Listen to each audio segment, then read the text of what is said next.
Hey guys, it's Olivia. So today I am going to answer your questions in my 5K Q&A. Thank you so much to everyone who has subscribed to my channel. I am now at a little bit over 5,000 subscribers.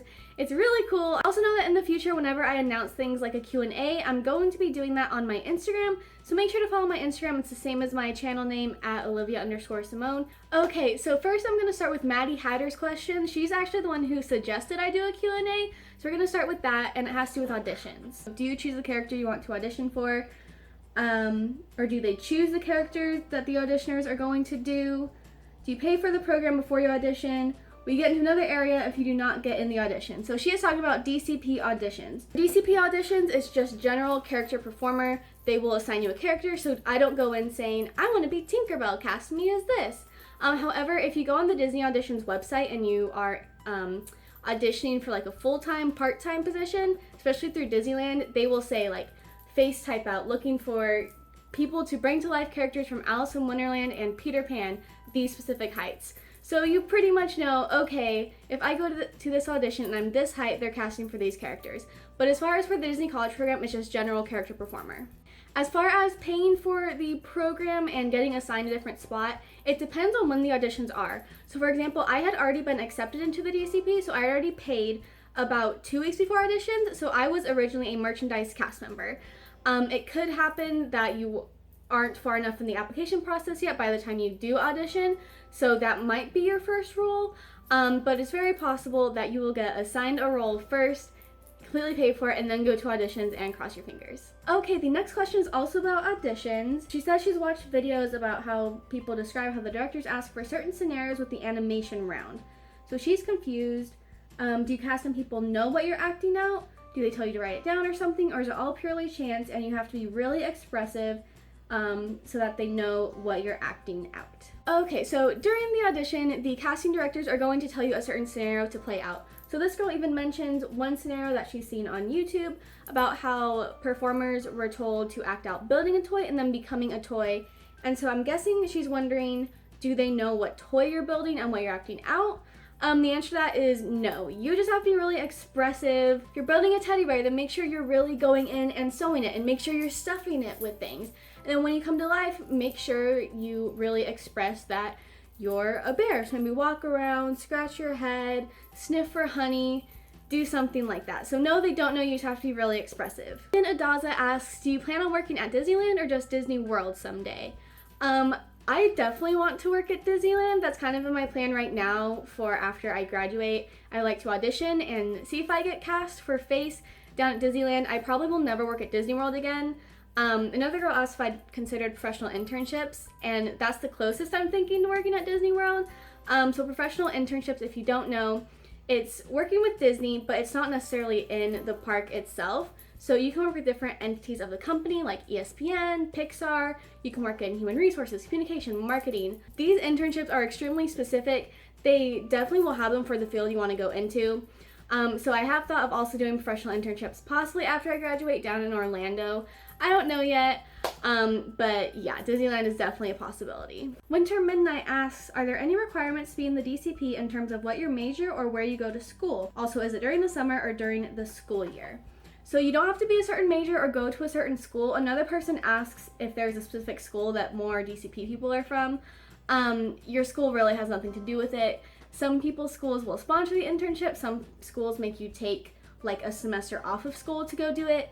It really depends. You can do it with any school though. If it's your first time doing the DCP, then it is going to be a semester during the school year. They do have a summer alumni program, so you go during the summer months to one of the parks, but not auditions, applications are literally open for 1 day when that happens, but for your first time it will be during the school year. Matt the Koala Bear asks, is the costume zoo in the Utilidors as crazy, confusing, and large as people say? Okay, so I'm assuming you mean Magic Kingdom costuming that's at the cast parking lot at MK. It's pretty huge, I'm not gonna lie. These costuming places, like, there are racks super high. It really is a maze. The times that I've had to go in and get outfits for character, what is it called? Attending, grader, super grading. I've had to ask for help because I've been lost and not known where to find things. So I would say it's a zoo. It's pretty crazy. Lauren O'Neill has another question about auditions. She says that a lot of people talk about a group being selected that consists of really good dancers being considered for parade performer. But whenever I look at the DCP website, there's only character performer listed as a role. Is it possible to be accepted as a parade performer? And if so, are you accepted as a character or parade performer? So how it works is you're going to be accepted for character performer. I'm not a casting director, so I don't know why they look at people separately. As far as in DCP auditions, now Disney auditions might be separate, but for Disney College Program auditions. So usually how it works though is if you're doing like the fall program, they will have auditions. I think it's like in June for the Halloween parade and in August for the Christmas parade. So you would actually go to one of those type outs or auditions, and then maybe get into a holiday parade. I don't really know of anybody auditioning and getting put right into parade performing. That's kind of separate. As far as I know, you'd be accepted as a character performer. Frisk is Not on Fire asks, have you ever been to an international Disney park? If so, which is your favorite? And someone else actually asked if I was planning on coming to Tokyo Disney Sea anytime soon. And they said, like, are you coming here to Tokyo? So if that means people in Tokyo are watching my videos, that's really, really cool. That's really exciting. I have not been to an international Disney park. I would love to go to one, but honestly, like, I don't even know when the next time I'm going to Disneyland is. And I do have a lot of other places I want to travel to internationally. I want to go to Ireland. I want to see Canada, UK, Germany. There's a lot of places I want to go. So if I was ever a cast member again and had the opportunity to go to an international park, I definitely would. Gold Coast Grace asks, what is the best benefit of working for Disney? So as far as you're working there, perks, getting into the parks for free on your days off, before work, after work is definitely the best perk. You also get a merchandise discount. During the holidays, you might get some dining discounts. And then also during the holidays for special ticketed events, you get special cast member rates for the tickets. It's only on select days. So like for the Halloween parties, there were a couple days in September where cast members could buy tickets for like $55 instead of $75, which does make a big difference. So I think those are definitely the best perks while you're working there. Tyler Devin Scott says, my friends are telling me I'll never be able to afford DICP when I'm older. Should I start saving as soon as I get a job, or is it typically affordable for someone that age? So I did look at your channel and I saw that you are from England. So yeah, you'd be doing ICP, which is International Cultural Programs. They actually have a ton. So I'll put the link to the website below, because people have been asking me like, hey, if I'm in Canada, if I'm in Australia, if I'm here, can I do the DCP? It's going to be slightly different. So I'm going to put the link below for any international people.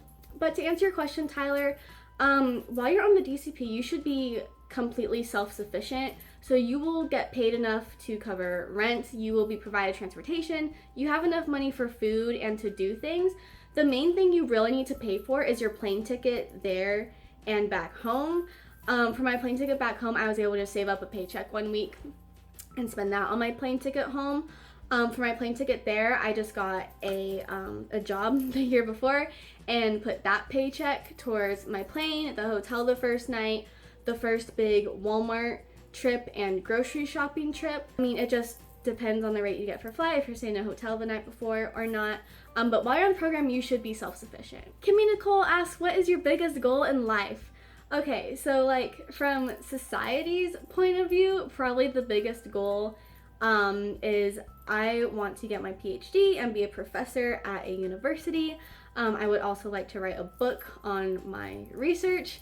So yeah, I guess that's like my biggest goal, but I have a ton of dreams and goals. I want to write a book that Hallmark will turn into a movie. I want to have a family. I want to potentially work at Disneyland. So I have a lot of goals, but like my main big goal that I'm focusing on right now is getting into grad school to get a PhD. Sarah the Raspberry asks, are the Disney water parks included with your free tickets? So yeah, so your main gate that gets you into the parks for free also gets you into the Disney water parks. She also asks, can performers graduate the DCP then stay and continue as part-time? And someone else asked, what are the chances that you will get to stay on full-time after your program ends? So it really depends on what Disney needs. 6 weeks before your program is over, you can apply for seasonal, part-time, or full-time, or all three, and see if they keep you if they need you. It really just depends on Disney's needs. Unicorn Star says, what was your favorite location that you worked during your DCP? Definitely Animal Kingdom. That was my home, DAC. I loved there, but I also got to work on Main Street during the 45th anniversary, which was amazing. I think someone asked me that too. They're like, where were you on September, blah, blah, blah. Yeah, I was on Main Street all day. It was an amazing experience. I like got to see the guests as they were walking into the park that morning. So yeah, that experience was crazy, and I just felt so lucky and was so grateful. And yeah, definitely an unforgettable day. Abby Gilliland says, who's your favorite Disney princess? Mine is Rapunzel. Mine is also Rapunzel. Casey Cheng asks, are Disney characters still allowed to go on rides with guests? I heard they banned it a few years back, but I recently saw some characters on rides. So I think it depends on the park, because I follow a lot of girls who are on a Tokyo Disneyland contract right now, and characters there have ridden rides with guests. I have personally never seen it at Walt Disney World. No, actually I have, like a year ago someone did. So I have no idea what the rules are on that. James Rogers asks, what's your advice for a future character attendant? I'm doing the ICP this summer and I'm working at Magic Kingdom. That's so exciting, welcome. Okay, honestly, the best character attendants I had were the Disney College Program attendants. I don't know if it's because they had just been recently trained, or my main request for an attendant would be make sure the guest is ready. So make sure they have their camera out, their books out, make sure if they're like holding drinks or something that you could ask them to put them down, because it's, I mean, we can animate it, you know, please put your drink over there. But you know, it just helps if you do that. And when you help interpret what the character is trying to mime, that's so incredibly helpful. So yeah, if you can help with that at all, if the guest is kind of confused but you understand what Minnie Mouse is saying, then please tell the guests. Honestly, they're gonna train you and you're gonna do amazing. Would you recommend going to UC Davis? I think this is a topic for a whole nother video. I personally don't like UC Davis. There are a lot of reasons for it. The main thing is the quarter system is horrible. I don't recommend going to a school on the quarter system. It's just a lot of unnecessary stress, so I wouldn't recommend it because of that. Anna C. Benitez says, what is the best time to go to Disney? When are the lines the shortest and the parks crowded the least? By this I mean what time of year, not what time of day. I knew that, but thanks for clarifying. Okay, so basically don't go when there's a holiday. Don't go when a lot of people are off from school or off from work. So the worst times is the week of Thanksgiving, the 2 weeks of Christmas and January, New Year. Spring break, there's like a whole month of spring break. That's just awful. Summer's gonna be busier too. Honestly, my mom came in November. She came the week after Veterans Day because Veterans Day was really busy. But the week before Thanksgiving, that week was perfect. Like there are people there, but it wasn't crowded. In midday, we only waited 10 minutes in line at Fairy Tale Princess Hall or whatever it is, to meet Cinderella and Elena of Avalor.